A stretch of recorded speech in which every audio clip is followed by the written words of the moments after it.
살아가면서 경험하는 잡다한 모든 것에서 진리를 찾습니다. 함께 모여 떠들다 보면 뭔가 나오겠죠. 하나님 앞에서 떠드는 사람들 떠람대요. 시작합니다.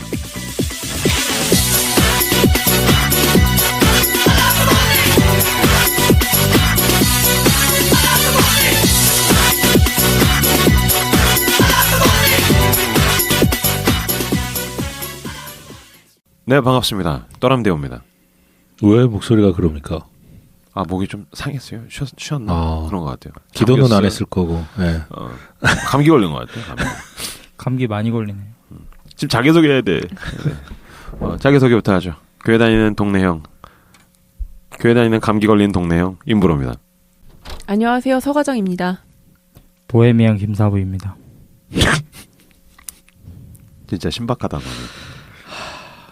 손잡급니다. 네. 어떻게 지내셨습니까? 저는 오늘 아침에 보헤미안 랩소디 보고 왔어요. 오늘 아침에? 네. 지금 머리와 마음 속에는 프레디 머큐리가 잔뜩 있겠군요.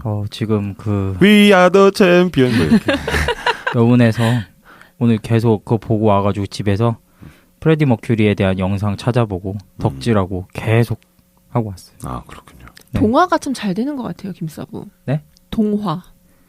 감정 몰입, 감정이입. 그런 얘기 옛날부터 많이 들었어요. 아니, 퀸에 대해서 모르고 영화를 봤는데 퀸 덕후가 돼버려. 영화 보고 나오면.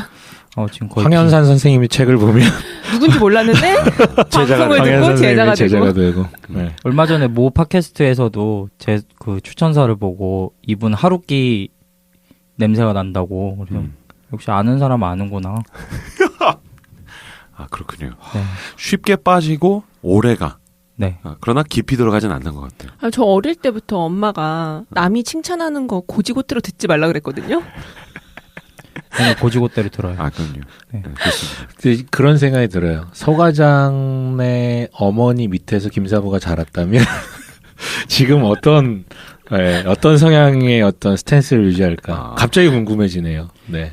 굉장히 억눌린 사람이시다. 근데 우리 남편이 방송 들으면서 그 얘기 한 번 한 적 있어요. 너랑 김사부가 좀 섞이면 좋겠다고. 그 생각은 나만 하는 건 아니에요. 난 무슨 뜻인지 잘 모르겠네. 진짜? 네. 너만 빼고는 다 알 것 같아요. 어쨌든. 네. 서 과장님 어떻게 지내셨어요? 잘 지냈습니다. 진짜 얼굴이 좋아 보여요.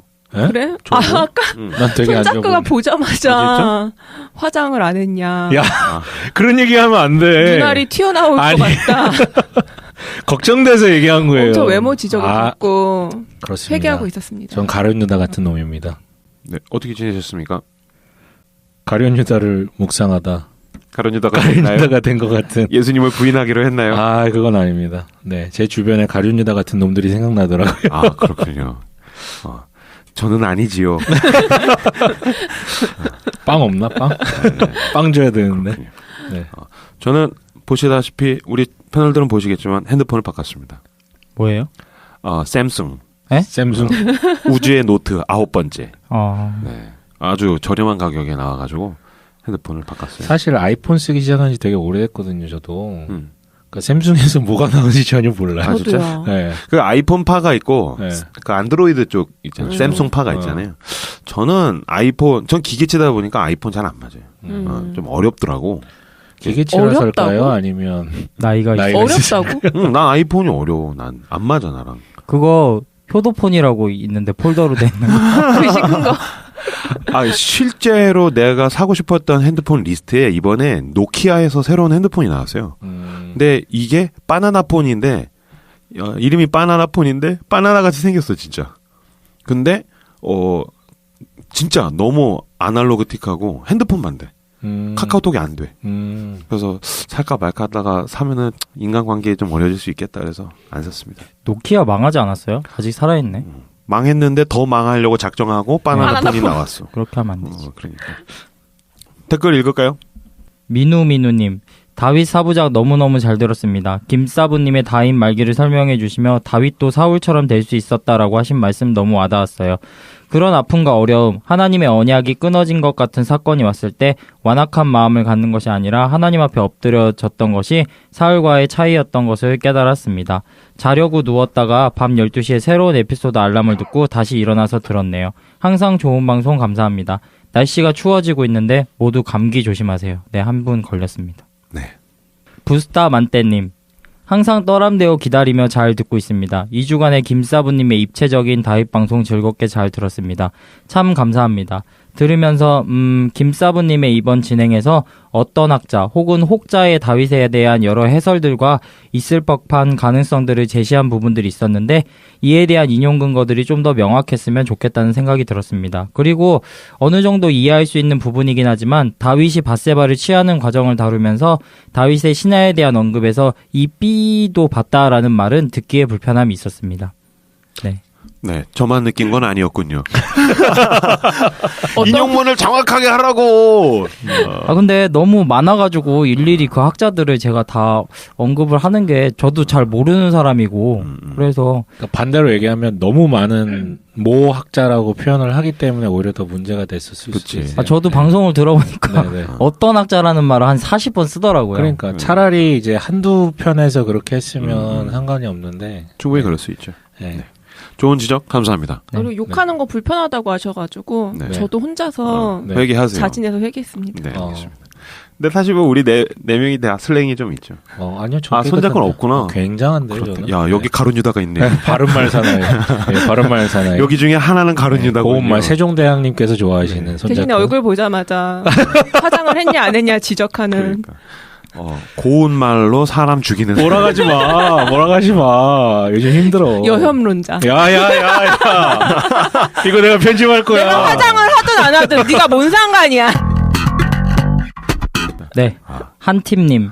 안녕하세요. 교회 사모님의 적극적인 추천으로 듣게 되었습니다. 사실 서과장의 지인이기도 합니다. 3주 동안 4-5시간씩 거의 전편을 다 듣게 되었습니다. 너무 재미있네요. 일하는 시간에 주로 듣는데 시간 가는 줄 모르고 듣게 됩니다. 열심히 준비해서 하는 방송이 무척이나 도전이 되더군요. 개인적으로 진화론 편과 자유신학 편이 재미있었습니다. 떠람대어는 다양한 주제를 알기 쉽게 잘 정리해주는 것 같습니다. 여러 지식의 편민들이 조각조각 퍼즐이 맞추어져 가는 느낌입니다. 멋진 목소리 임브로님, 날카로운 지성의 손자크님, 미모와 지성을 겸비한 거기에 예쁜 마음까지 서과장님, 마지막으로 위트 있는 김사부님, 저희 교회 사모님은 김사부님 팬입니다. 모두 응원합니다. 네, 서과장님의 지인이 확실하군요. 아니, 네. 그러게요. 저에 대해서 너무 잘 정확하게 알고 있네요. 너무 형용사가 3개나 편파적이다. 들었네. 정말. 네. 가족 아니에요? 사실 누군지 몰라가지고 제가 여기다 누구지? 막 이렇게 했는데 이분이 후원을 하셨더라고요. 아, 그래요? 그래서 이름을 보고 그렇군요. 그 큰 돈 후원해 주신 네. 분. 제가 참 교회 다닐 때 예뻐했던 오빠인데. 예뻐했던 오빠는 뭔가요? 반대로. 같이 임원하면서 제가 예뻐했던. 정말 세상의 중심이에요. 그러니까. 예뻐했던 오빠인데 잘 커가지고 이렇게 후원도 해주시고 참 고맙네요. 네, 감사합니다. 네, 팟빵 떠람대우 댓글 게시판에 방송 후기를 달아주시면 매주 목요일에 3분을 선정해서 선물을 보내드리고 있습니다. 하나님의 마음 착한 마음을 전하는 컴베이지에서 향초를, 너를 변하게 해줄게 요거트맨 종로 서적점에서 시그니처 2인 이용권을, 말씀의 기업 메디마인에서 천연 순식물성 마스크팩을 보내드립니다.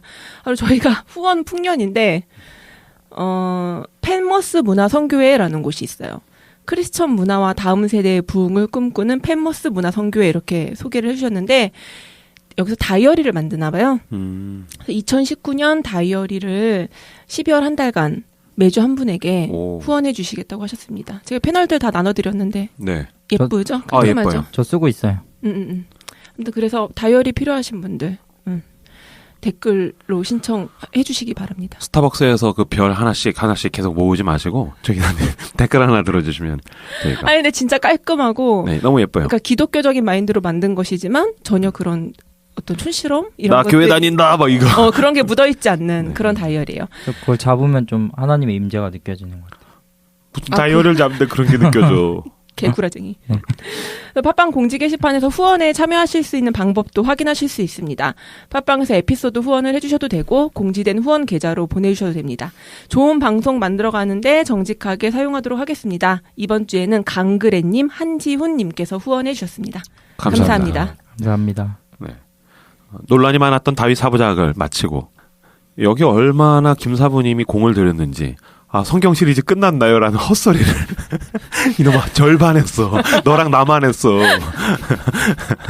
아직 2명이나 남았습니다. 우리 단체 성경 카톡방에다가. 인물. 네. 우리 욕할 뻔 봤어야지. 그러니까 성경 인물 시리즈 끝났나요? 아직 오늘 내 방송이었는데. 그러니까 아니, 체감상 진짜 끝났다고 생각했어요. 아니? 너 혼자 그런 거지. 사람이 워낙 한번 이렇게 열심히 하면 안 하다가 열심히 하면 안 죽은 게 어딥니까? 네. 안 하던 짓 했는데 건강해서 보기 좋습니다. 네. 자, 오늘부터는 남은 2주간 성경 인물 근데 이제 신약편이죠.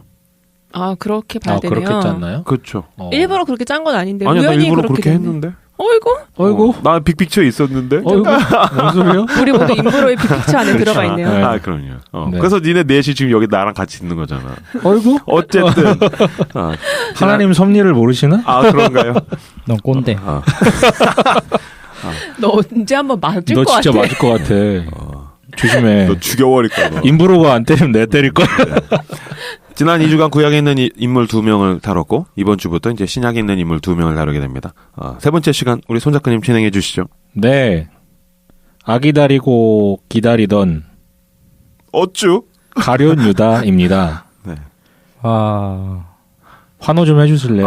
원래 한호를 하려고 했는데 이 네. 개드립 앞에서 내가 이 패드립 앞에서 내가 네. 어떻게 단임 해야 목사 되나. 개들이.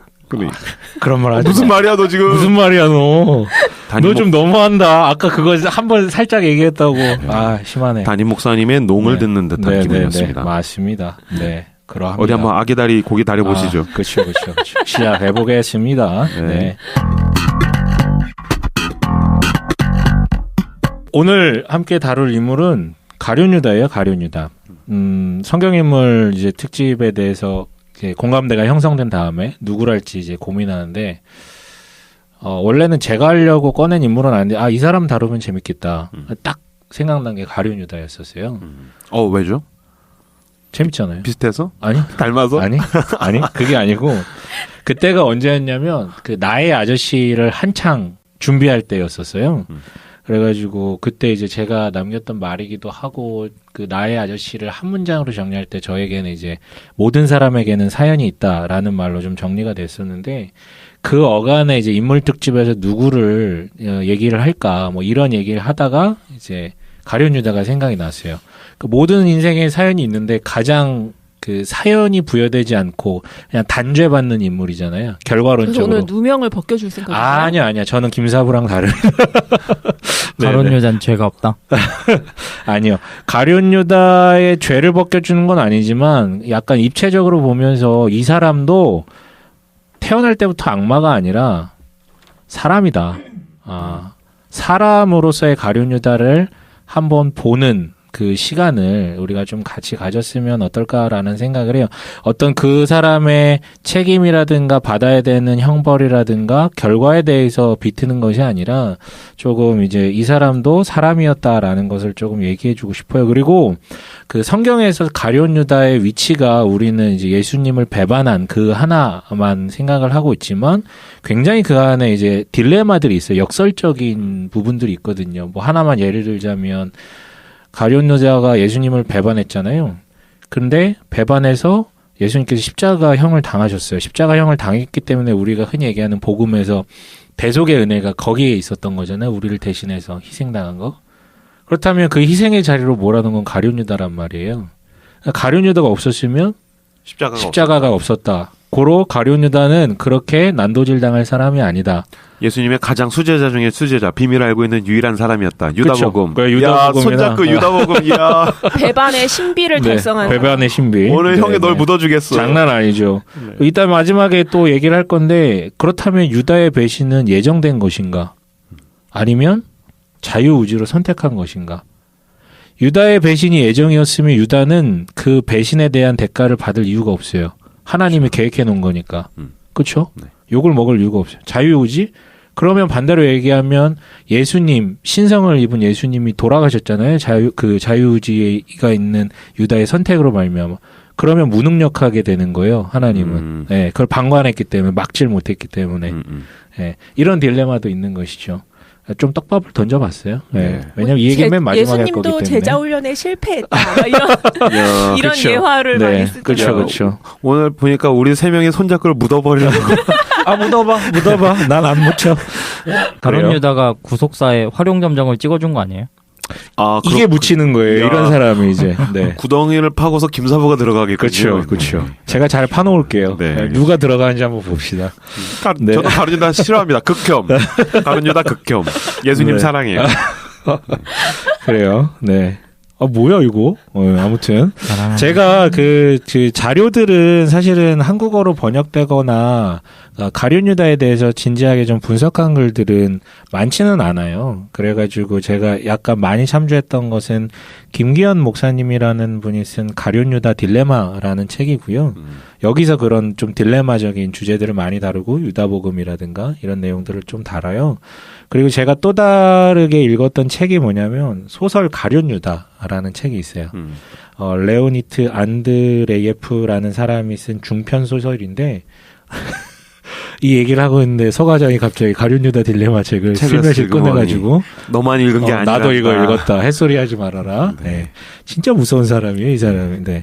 아무튼 1907년도 작품인데 이거 되게 재밌었어요. 이따 이 작품도 조금 2부에서 좀 다뤘으면 해요. 오늘 방송은 가룟 유다에 대해서 세간의 평가가 어떤지, 그리고 가룟 유다는 도대체 어떤 사람인지 성경에서 얘기하는 것 위주로 조금 설명을 하려고 하고요. 도대체 이 사람 왜 배신했는가? 물론 뭐 그 이유에 대해서 좀 합리적인 접근 안에서 왜 배신했는지를 조금 다각도로 조망을 좀 해보고 싶어요. 네. 그렇다고 누누이 얘기하지만 결과적으로 배신했다라는 게 잘못된 것이 아니다라고 제가 쉴드 쳐주기 위해서가 아니라 그 이유가 있으니까 사람이잖아요. 그렇죠. 이유가 있으니까 사람이고. 그러니까 내추럴 본 사탄이 아니고 그쵸. 인간이 타락하게 되는데 과정들이 있는데 네네. 그런 부분에 대해서 한번 네. 자, 집중 조명을 해보자. 네네네. 좋습니다. 네. 그리고 나서 이제 시간이 가용하면 그 유다를 그려낸 예술 작품들에 대해서 간단하게 소개를 하고 싶고요. 그러니까 2부에서 계속 진행을 할 건데 아까 말씀드렸던 소설 가룟 유다. 이게 좀 재밌어요. 여기 있는 내용을 다 받아들일 필요는 없는데 이 사람이 가룟 유다의 심리라든가 이런 부분들을 되게 잘 각색을 했어요. 물론 살짝 기독교를 그러니까 예수님이라는 분을 살짝 격화시키는 내용들이 좀 들어가긴 하지만 가룟 유다라는 사람 자체에게 초점을 맞춰서 굉장히 심층적으로 그리고 그 당시에 제자들 간에 있었던 알력이라든가 이런 것들을 굉장히 재밌게 좀 분석을 했어요. 그리고 이제 마지막으로는 뭐냐면 유다복음에 대해서 좀 얘기를 할 거고요. 그리고 진짜 마지막으로는 아까 얘기했던 그 딜레마, 가룟 유다 딜레마, 이게 교리적인 의미일 수도 있고 논리적인 의미에서의 그런 딜레마를 좀 다뤄보고 싶습니다. 가룟 유다에 대한 세간의 평가는 아마 다 아실 거예요. 어떻게 느끼세요? 가룟 유다 하면 뭐가 생각나세요? 나쁜 놈. 배신자, 나쁜 놈. 예수님 팔아먹은 놈. 네. 자살. 은양 30냥.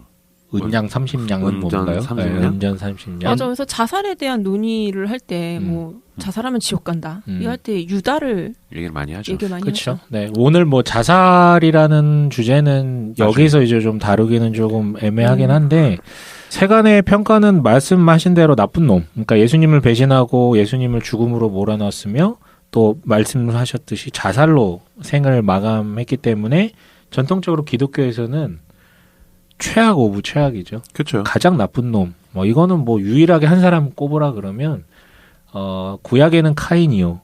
신약에는 가룟 유다지만 둘이 싸우면 가룟 유다가 이기는 뭐 이런 구도죠. 단테 신곡에 보면은 그쵸? 지옥 가장 깊은 곳에 네네. 가룟 유다가 그쵸? 머리부터 뜯어먹히고 있습니다. 네. 단테의 신곡에서는 그래서 지옥 최하층 9층이라 그러는데 거기 있는 루시퍼가 배신의 아이콘인 두 사람을 뜯어먹고 있어요. 그러니까 배신이 가장 나쁜 거라고 이제 모든 사람들이 동의를 하는 거죠. 여기에 가룟 유다와 배신의 또 다른 아이콘 있잖아요. 서양 문화에 있어서 브루투스 너마저. 네. 이 두 인간은 시저를 죽인 브루투스. 그렇죠. 네. 카이사르를 죽였던 그 카이사르가 믿었는데 잘 돌봐줬는데 마지막에 이제 죽이다 보니까 카이사르가 외쳤죠. 브루투스 너마저. 이런 위대한 명언이 있는데 이 두 인간이 이제 루시퍼에게 얼굴부터 머리부터 뜯어먹히는 그런 대상으로 이제 그려지고 있어요. 서양 문화권에서는 특히 이제 그리스도교적 배경 안에서 구현됐던 문화들이 우리보단 훨씬 융성했었잖아요. 그래서 배신자의 대명사로 통해요. 그래서 유다 같은 새끼 하면 이거는 뭐 거의 그치. 호적을 파는. 그치. 호적을 그거 파는. 맞아요? 네. 독일에서는 애 이름을 유다라고 지으는 게 불법이래요. 아 진짜? 맞나? 그게 이제 가룟유다 딜레마라는 책에 나온 얘기인데. 아 그래요? 네네. 클라센 박사라는 분이 96년도에 발간한 책에 독일에서는 유다를 이름으로 사용하지 말라는 법이 있다라고 그 박사가 언급을 했대요. 라고 이 책에 나왔기 때문에 진위 여부는 확인하기가 조금 쉽지는 않겠지만 그 정도로 유다의 이름은 그리스도인들과 서양인들에게는 수치스러운 이름이고요. 그래서 실제 영어로 쓸 때 가룟 유다는 JUDAS로 표기를 하고 그 외에 유다는 JUDE 가룟 유다만 주다스라고 표현하는 그 알파벳을 쓴다 그러더라고요. 근데 그게 맞는 것 같아요. 네네. 제가 어디서 봤냐면 이 책은 그냥 갖고만 왔지 10년 전에 읽은 책이고 그 오다가 내셔널 지오그래픽에서 유다에 대한 방송을 보면서 왔는데 거기서 그 얘기 하더라고요. 이름을 유다라고 짓는 게 불법이래요. 그러니까 그만큼 금기시되어져 있는 인물이거든요. 맞아요. 아 우리나라도 이완용이라고 이름 안 짓잖아. 그렇죠. 뭐 그런 셈이죠. 비슷하게만 해도 욕을 먹잖아. 어. 놀림 당하고. 맞아. 혹시 뭐 주일학교 다닐 때 성극 같은 거 해보셨어요? 네. 해보셨어요? 네. 아 그래요? 거기 뭐 예수님이 탄생 가룟유다 역 제가 했습니다. 진짜요? 네. 가룟유다 역할도 했었었고, 그다음 그 예수님 찔러 죽인 창으로 찌르는 병사 역할도 했었었고. 나는 뭐 맨날 막달라 말이야 뭐 이런 거. 아 잘났습니다. 알았습니다. 가룟유다 해보셨어요? 그 창 있다면 못 널 해봤어요. 찌르고 싶네요. 가룟유다를 다 하기 싫어하는데 어떻게? 내가 좋아서 했겠어? 그러니까. 저 할래요. 저 예수님 팔고 싶어요. 아니야. 그냥 근데 너가 해라. 넌 성격이 딱이다. 약간 밝고 막 그러니까 상처 이제, 안 받을 것 같아서. 임브로 이건 네가 하렴. 그래가지고서 아니면 그거 하다가 좀 깨지라고 일부러 시킨 거 아닐까요? 너도 찔러야겠구나. 네. 오늘 내가 팔아먹을 놈들 많네 여기. 그러니까요. 네.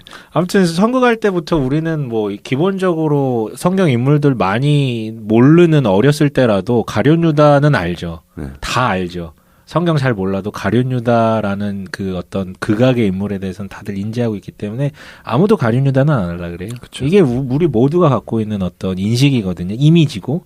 근데 이미지라는 게 굉장히 강렬해요. 그러니까 그 이미지에 이르기까지의 과정에 대해서 우리가 잘 성찰하지 않고 딱 직면했을 때 이미지로 모든 걸 판단해 버리는데 가룟유다는 판단할 에너지조차 투여되지 않을 정도로 이 사람은 그냥 끝이에요. 듣는 순간. 예, 그냥 나쁜 놈 마귀시킨 거죠. 그래서 성경에서 가룟유다를 뭐라고 얘기를 하고 있는지 좀 얘기를 해보고 싶어요. 이름의 뜻은 뭐 이따 설명하겠지만 가룟이라는 것은 이름이 아니라 붙여진 호 같은 네. 그러니까 그 사람의 뭐 출신이라든가 배경이라든가 이런 것들을 설명하기 위해 앞에 붙는 거죠. 지명인 줄 알았어. 그렇죠. 그런 설도 있어요. 근데 유대인 할 유다. 때 네. 유다 네, 맞아요. 같은 거 아니에요? 같은 거예요. 음. 무슨 뜻이냐면 하나님은 찬송받을지어다. 굉장히 아름다운 이름의 뜻이죠. 물론 뭐 성경 다 찾아보면 안 아름다운 이름이 어디 있겠냐마는 굉장히 아름다운 뜻이에요. 그리고 실제로 유다라는 이름은 구약에서도 그렇고 이스라엘 역사 속에서 굉장히 영예롭고 대중적인 이름이죠. 왜? 야곱의 넷째 아들 이름이 유다였고 유다 지파를 통해서 예수님 때에 이르기까지 계속 흘러왔었고 사실은 이스라엘이 북이스라엘과 남유다로 갈라졌었잖아요. 근데 남유다로 갈라진 다음에 남유다라고 불렀던 이유는 그 유다 지파를 기반으로 해서 베냐민 일부 세력까지 흡수해서 남유다 왕국이 생겼는데 중요한 건 나중에 둘 다 망하잖아요. 네. 그리고 남유다의 백성들이 그 바벨론 그리고 파르시아를 거쳐 나중에 귀환했을 때 이스라엘을 다시금 재건했던 주요 세력이 유다 지파를 중심으로 세워졌기 때문에 그렇기 때문에 유다라는 이름과 갖고 있는 어떤 그 아우라는 굉장히 이제 이스라엘 역사 속에서 중요한 이름이었죠. 뭐 안동 김씨 이런 느낌이구나. 그것과는 조금 결이 좀 다를 수 아닌가요? 있어요. 서과장이 알겠습니다. 웃잖아요. 네, 죄송합니다. 네. 아무튼 더 크게 웃어도 돼요. 네. 네. 그래서 성서에 유다라는 이름이 굉장히 많아요. 그 12사도 중에도 유다가 한 명 더 있는 거 뭐라고 얘기를 하죠? 그 다데오라고 표현하는 사람이 유다 다데오라고 표현이 되거든요. 야고보의 아들. 그리고 예수님의 형제 가운데도 유다서의 저자로 추정되는 유다. 그리고 다메섹에서 눈을 보지 못하게 된 사울이 잠시 기거했던 집의 사람 이름도 유다. 뭐 바사바라 하는 유다라는 사람도 나오고 또 가룟 유다도 있죠. 엄청 많다. 그리고 중요한 것은 그 당대 사람들에게 유다라는 표현이 굉장히 이제 좀 긍정적으로 다가왔던 이유가 뭐냐면 그 페르시아에서 귀환한 백성들이 잠깐 그 스룹바벨 성전을 세운 다음에 국가로서 조금 회복을 하려고 하다가 멸망당하거든요. 뭐냐면 그 헬라 알렉산드로스의 어떤 알렉산더 대왕. 네, 대왕의 공격과 그 후예들에 의해서 완전 무너졌다가 제가 기억하기로는 정확한 명칭인지 모르겠는데 그 프톨레마이오스 뭐 이런 왕국이 있어요. 이집트를 기반으로 하는. 그리고 이제 시리아를 기반으로 하는 또 다른 왕국인데 이제 그 사이에 껴가지고 계속해서 이제 점령당하고 하다가 그 마카비 왕조라는 게 이제 등장해요. 그러니까 더 이상 이방인들에게 우리가 노출될 수 없다 그래가지고 마카비 왕조를 열었던 이 사람의 이름도 유다 마카비였어요. 아, 그래요? 네, 그래서 유대교를 중심으로 하는 국가가 재건됐을 때의 대표자가 유다 마카비였기 때문에 물론 이것도 망하죠 다시 로마에 의해서 완전 망하게 되는데 아무튼 그래서 이 유다라는 이름은 굉장히 아름답고 사람들이 선호하는 이름이었어요. 그리고 이제 로마 황제가 이들을 그래서 유대인이다라고 지칭한 이후에 유대인이라는 이름이 바로 그 사람들 히브리인들을 부르는 공식 명칭이 된 것이죠. 그러니까 유다라는 이름은 바로 여기 이 유대인이라는 이름과 이제 동음인 것이죠. 자, 출신은 아까 얘기했지만 히브리인들의 이름 뒤에 붙는 호칭은 어떤 뭐 성이라든가 라스트 네임하고는 일종의 다른 별명이었어요. 그 사람의 출신지나 본적, 자란 고장, 뭐 직업이나 친척, 아버지, 할아버지 이름이거나 뭐 신체적인 특징 등을 붙여가지고 그 사람을 특징할 수 있는 또 호칭을 앞에 붙인 거였는데 왜냐하면 이름이 같은 사람이 너무 많은 거야. 뭐 우리도 뭐 길 가다 돌 던지면 김이박 중에 한 명 맞는다 그러잖아요. 민석이, 정민이. 민석이 정민이? 민석이라는 이름 되게 많잖아요. 아, 그래요? 아무튼 되게 많다 그러는데 고대 문헌들을 보면은 정말 동명이인이 너무 많아요. 뭐 요셉, 예수란 이름도 너무 많고 사실 그 많은 정도가 우리가 좀 많다. 우리나라 사람들이 생각한 많다 정도가 아니라 정말 동명이 마리아도 뭐 수도 없이 나오잖아요. 그쵸. 마리아는 뭐 은혜 수준이지. 그렇죠. 교회 너무 많이 김은혜, 네. 이은혜, 박은혜. 교회 가면 또 그런 사람 은혜 다 많고. 있잖아. 네, 은혜 많고. 정말 그렇게 많았기 때문에 호칭을 앞에 붙여가지고 그 사람을 특징 지었는데 그래서 가룟이라는 말이 원래는 이스카리옷이라는 말을 이제 한국어로 음역하면서 붙은 그러니까 파라오도 바로가 된 것처럼 그쵸. 이 가룟이라는 뜻이 뭘까?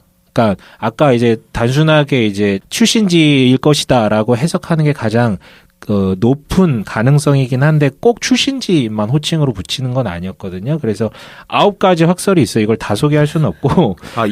가룟에 대한 학설이 9개나 있다고? 왜냐하면 성경의 가룟 유다에 대해서 명확하게 기록된 구절이 그렇게 많지는 않아요. 그치. 물론 이제 그 마지막에 예수님과 대립하는 그 장면에서 조금 많이 나오지만 그 전에 어디서 부름받았는지도 나오지 않고 뭐 세리 마테라든가 세리 레위라든가 뭐 베드로라든가 이런 사람은 어디서 부름받았는지 특징이 되잖아요. 근데 유다는 그런 것도 없고 하다 보니까 그 9가지 학설이 있는데 가장 신빙성이 있는 건 한 2가지에서 3가지로 볼 수 있어요. 첫 번째는 아까 말씀드렸듯이 동네 이름.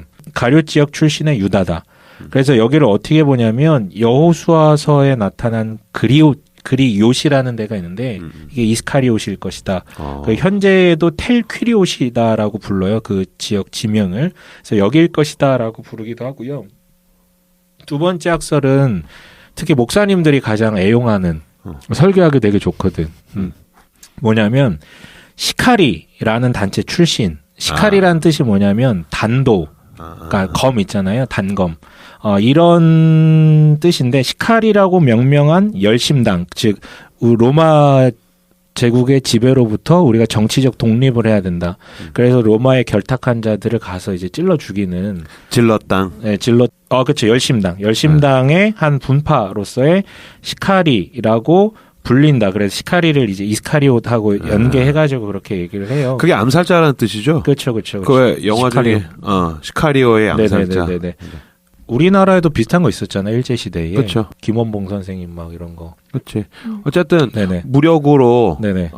운동을 하던 사람들. 그렇죠. 근데 이제 막 전쟁을 한 건 아니고 암살을 하고 이렇게 몰래 다가가서 친일 세력을 베드로도 거기 것처럼. 출신이라는 말도 있기는 하죠, 사실은. 왜냐면은 숨겨가고 막. 예수님을 잡으러 왔었을 때 베드로가 칼을 빼가지고서 귀를 자르잖아. 그럼 그 칼이 어디서 나왔냐? 아, 이게 또 재미있죠. 이게 소설 가룟 유다를 보면 네. 유다가 줬다. 아 진짜? 뒤에서 형, 여기 칼. 아니 그게 아니라 나중에 얘기할 건데 배반을 일부러 획책한 거예요. 일부러 뭔가 의도가 있어서 했는데 마음이 계속 이제 불편한 거지. 그래서 이걸 막기 위해서 칼을 훔쳐다가 제자들한테 나눠줬다. 뭐 이런 식으로. 근데 소설입니다. 이건 소설. 네. 나 늘 궁금했어. 칼을 어디서 났을까? 네. 그렇잖아. 그렇죠. 뭐 손으로 당수로 귀를 자를 수는 없잖아. 네. 어쨌든. 못해요? 전 할 수 있습니다. 저도 할 수 있습니다. 내공이 네. 5갑자에 이르렀기 때문에 전 할 수 있지만. 전 실갑자. 네. 천검 아니에요? 네. 아무튼 왜 이렇게 얘기를 하냐면 그 시카리라고 명명한 열심당 명단에는 유다라는 이름이 되게 많대요. 네. 우선 12제자 중에 한 명의 출신은 명확하게 성경에 기록돼 있어요. 열심당 출신 시몬이라고. 이게 이제 시몬 베드로 말고 시몬이라는 이름의 열심당 일원이라고 밝혀져 있는데 그 원조는 아까 얘기했던 마카비, 그러니까 그 칼로 이제 그 쟁취하는 거기거든요. 근데 만약에 가룟 유다가 열심당원이라면 그 유다 역시 정치적 해방을 기대했을 것이다. 즉 로마 제국을 뒤엎어버리고 유대인만의 왕국을 세우는 것을 기대할 것이다. 그런데 그 기대가 배반당하자. 왜냐면 예수 꼬라지를 보니까 그러니까 예루살렘 입성해가지고 막 기대했잖아요. 사람들 호산나 막 부르면서 그 사람들의 기대는 이 사람이 정말로 구약에서 얘기한 그 메시아다라는 것에 대해서 동의는 하지만 그 개념 상이 다른 거죠. 정치적인 해방에 대한 상을 기대해가지고 막 호산나 막 외치는데 가룟 유다 역시도 그런 것들을 굉장히 기대했는데 예수님이 자긴 죽어야 된대.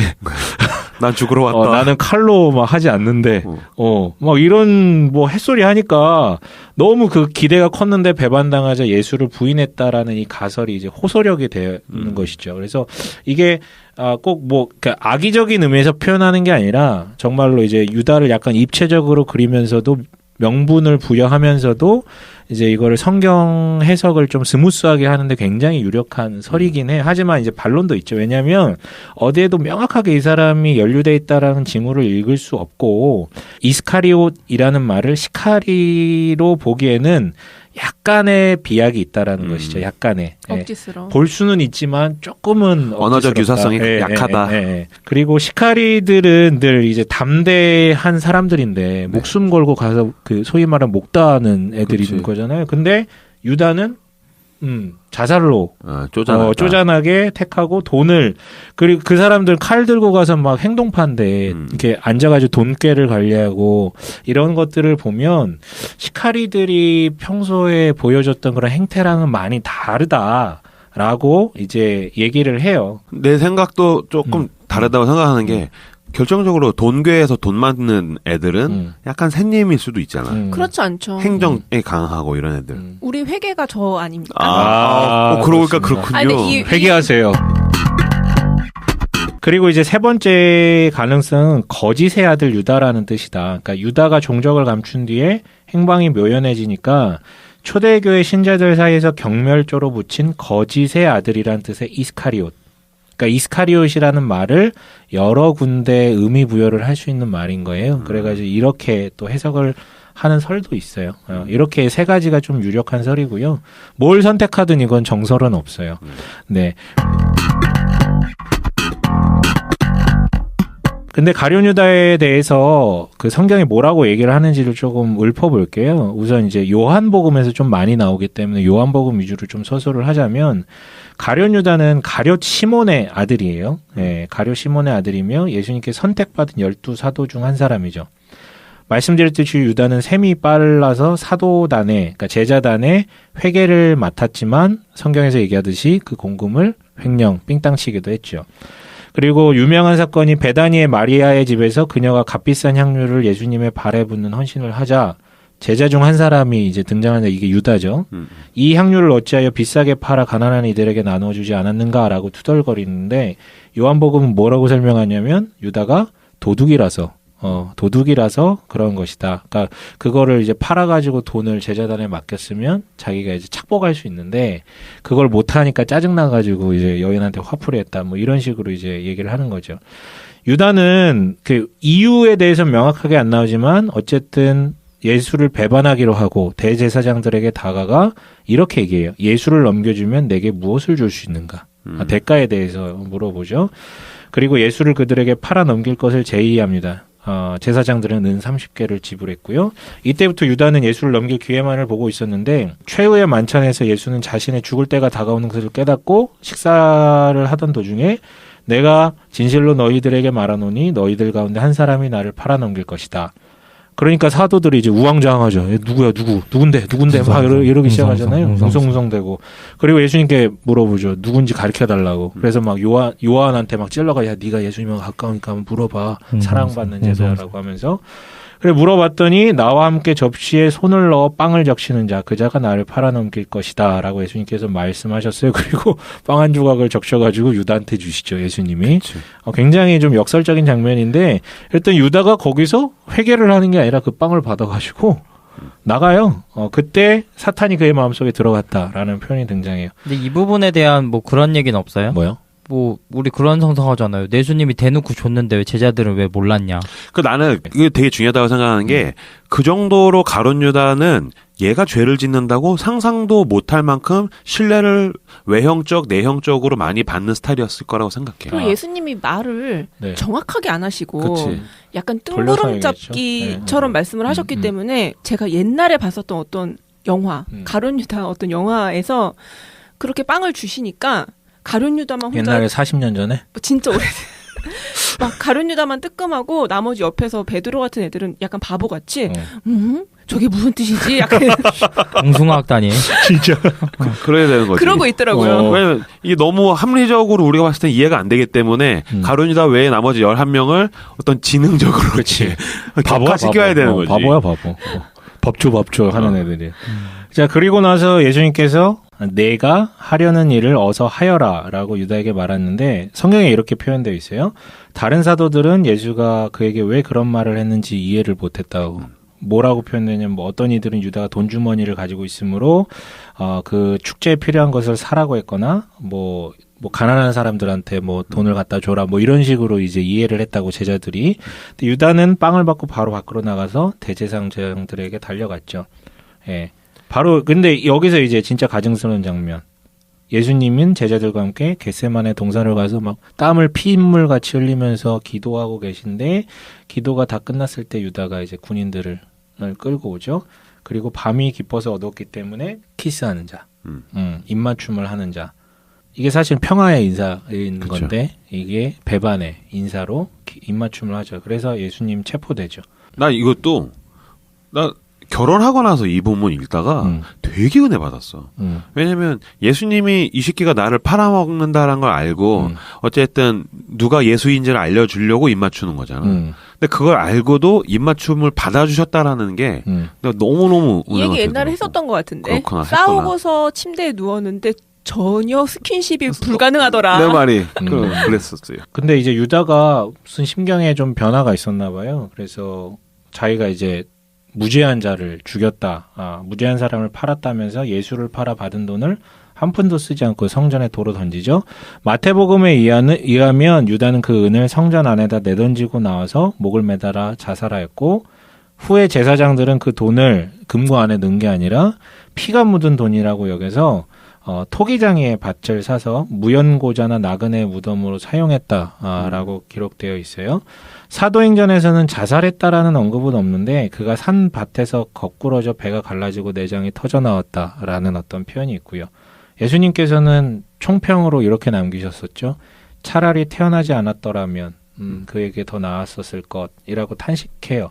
그러니까 분노나 배신감보다는 예수님께서는 가룟 유다에 대해서 이런 안타까운 마음, 그리고 앞에서도 얘기했지만 빵을 적셔 주고 뭐 이렇게 인사를 받고 이런 모든 것들이 사실 관용의 행위였죠.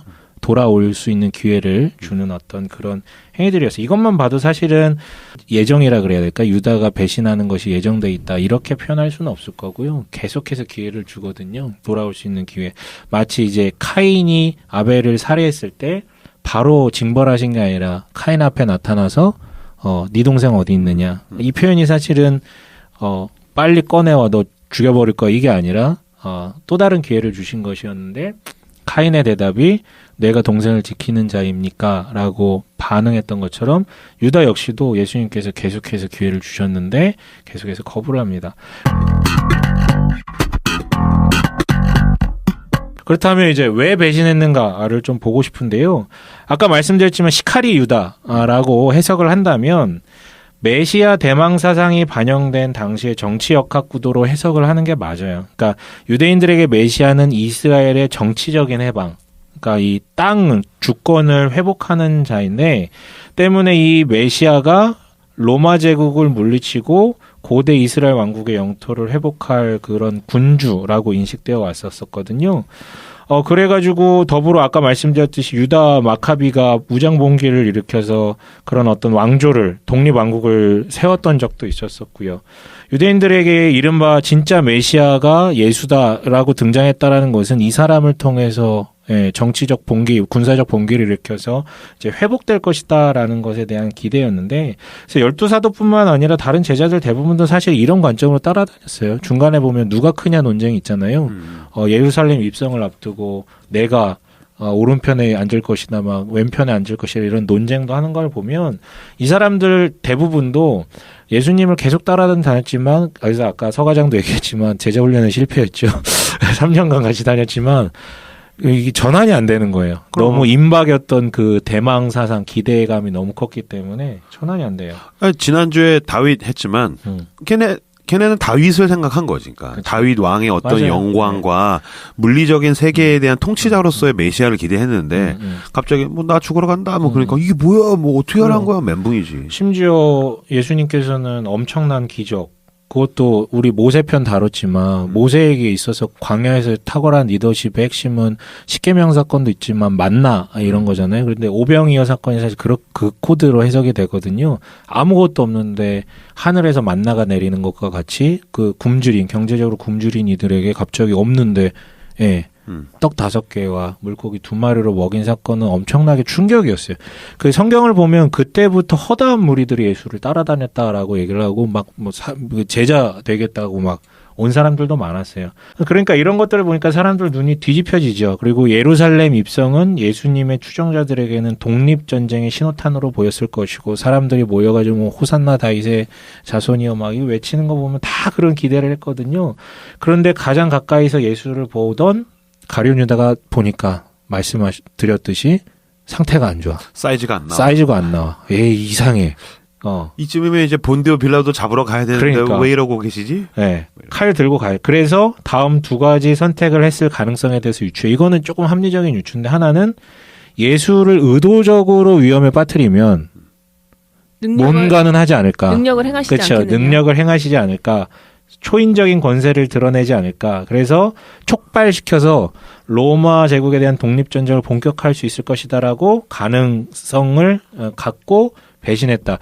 약간 논리적 비약일 수 있는데 상상력을 채우기에는 굉장히 매혹적인 내용이고 제가 2부에서 소개할 그런 예술 작품이나 뭐 소설 가룟 유다나 뭐 이런 데서도 이 코드를 많이 반영을 해요. 합리적인 추론이라고 생각해 네네네. 나도 그게.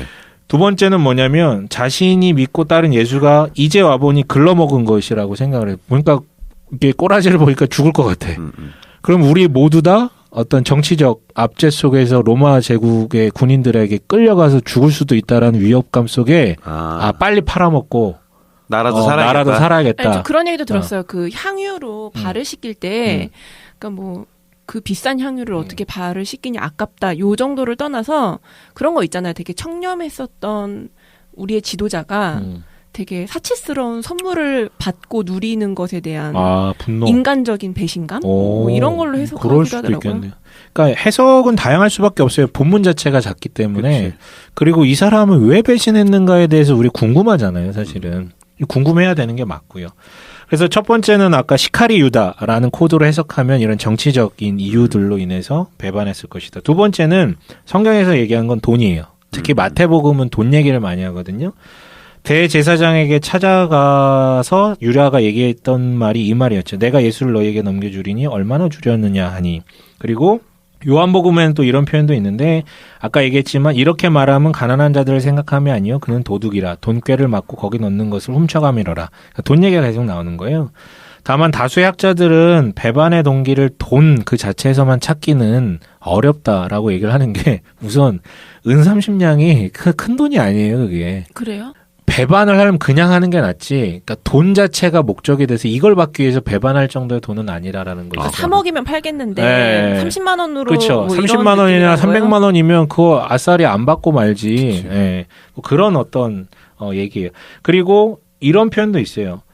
당대 법리상 당연히 예수라는 자가 이런 식으로 고소가 되면 사실 누가 봐도 죄가 없잖아요. 빌라도도 그래서 손을 씻으면서 이 사람에게 죄를 찾지 못했다라고 하잖아요. 그러니까 아무리 예수님이 로마 시민은 아니었지만 이거는 말도 안 되는 구속이고 협박이고 고소였거든요. 그래서 유다 입장에서는 이렇게 그러니까 이렇게 해가지고 대제사장이 이렇게 해도 당연히 죽지 않을 것이다. 이건 당연히 무죄다. 이거는 라고 생각을 하고 추진을 했는데 무죄 판결이 나올 줄 알았는데 갑자기 바로 사형이 나와버리니까 어이가 없어서 당황해서 돈을 돌려줬다는 뭐 이런 얘기도 있어요. 세 번째는 마귀. 마귀가 그렇게 시켰다. 배신의 이유. 씌었다. 특히 요한복음에서 이 표현이 많이 나오는데 뭐라 그러냐면 예수님께서도 그러나 너희 중에 한 사람은 마귀니라 라고 대놓고 얘기를 하셨고 요한복음 13장에는 마귀가 벌써 시몬의 아들 가룟 유다의 마음에 예수를 팔려는 생각을 넣었더라. 그러니까 이건 철저하게 마귀가 강제적으로 유다를 그렇게 움직였다라는 그런 뉘앙스의 표현들이에요. 근데 아까도 말씀드렸지만 유다는 계속된 예수님의 호의와 우정을 의도적으로 거부하는 장면이 계속 등장하거든요. 그러니까 하나님의 예정 때문에 유다가 마귀 역할을 이렇게 안고 간 게 아니라 스스로 그것들을 계속해서 선택했다라는 것이죠. 또한 베드로도 보면 한번 예수님께 혼꾸녕 나잖아요. 그렇죠. 가지 마시라고 막 이러니까 예수님께서 사탄아 물러가라라고 표현하는데 그게 베드로가 사탄이다라는 것이 아니라 사탄적 생각에 대한 어떤 꾸짖음이었는데, 그러니까 결국은 여기서 말하는 마귀가 실체하는 마귀로서 유다를 갖고 쥐어 삼고 이끌고 갔다라는 그런 해석은 조금 어폐가 있지 않느냐. 그렇게 따지면 아까 말씀드린 대로 유다에겐 잘못이 없는 거예요. 사탄이 다 했으니까. 네. 제가 자유주의 준비할 때 그때 또 이제 이야기했었던 건데 4개 복음서 중에서 마가복음이 이제 최초의 복음서라고 이제 흔히들 학자들이 이야기를 하잖아요. 유력하죠. 마가복음 우선설이라고. 네. 그래서 마가복음에서 요한복음으로 갈수록 점점 더 악마가 된다는 거예요. 가룟 유다가. 그러니까 마가복음은 좀 더 심플하게 이야기를 하고 요한복음으로 갈 때 이제 악마의 존재, 악마에게 휩싸인 가룟 유다를 묘사한다라는 거죠. 그 이유가 있어요. 그러니까 요한복음은 가장 후대에 써졌고, 그러니까 이미 가룟 유다에 대한 회자된 이미지가 있을 수 있고. 그러니까 기독교 내 그런 그쵸. 반유대적인 정서가 가룟 네. 유다를 악마화하는데 네. 일조했다. 오케이. 그러니까 이렇게 보는 게 저는 비합리적이진 않다라고 생각을 하는데, 근데 요한복음 자체가 그 뒤에서 설명드릴 영지주의, 그러니까 아까 그 유다복음서 얘기했잖아요. 이게 영지주의에 기반한 복음서인데, 영지주의라는 것 자체가 갖고 있는 가장 강력한 속성이 성속을 나누고 성악을 완전히 이분법적으로 해석을 해버려요. 그러니까 그래서 요한복음에서는 그들이 쓰는 그 용어를 차용해가지고 빛을 거부한 어둠의 실체로 유다를 이제 계속 부각시켰다라는 것이죠. 그러니까 영지주의에서 말하는 빛과 어둠의 그런 구분이 아니라 유다라는 사람을 어둠 편에 있는 자의 어떤 대부처럼 그리기 위해서 일부러 더 이렇게 좀 투영을 해가지고 표현을 한 게 아니냐라고 해석하는 어떤 그런 부분도 있어요. 어쨌든 이미지가 갈수록 그쵸. 더 부여가 네네. 됐다라는 네, 것에 맞아요. 대해서는 동일하네요. 네. 그리고 마지막으로 재밌는 거는 이슬람에도 이사라고 부르잖아요. 이사. 예수님을 예수. 이사라고 부르는데 예수님에 대한 인식이 다른 이슬람에서는 이게 정통 견해는 아닌 것 같은데 아무튼 가룟 유다가 십자가에 예수 대신 못 박혔다라는 전승이 있대요. 아, 그러니까 못 박힌 게 예수님이 아니라 예수 대신에 가룟 유다가 못 박혔다. 어떻게? 모르겠어요. 그래서 부활했다고 예수님이 뻥을 치. 십자가에 못 박힌 사람은 예수의 모습으로 변한 유다이고 진짜 예수님은 안 죽고 승천해버렸다라는 거지. 죽음 다음에 부활한 게 아니라 곧장 승천해버린 거고. 승천을 하시긴 했네요. 네. 근데 부활이 없는 거지. 죽음과 부활이 없는 거고. 이건 신앙적으로는 분명히 받아들일 수가 없는데 어떤 면에서 굉장히 통쾌하네요.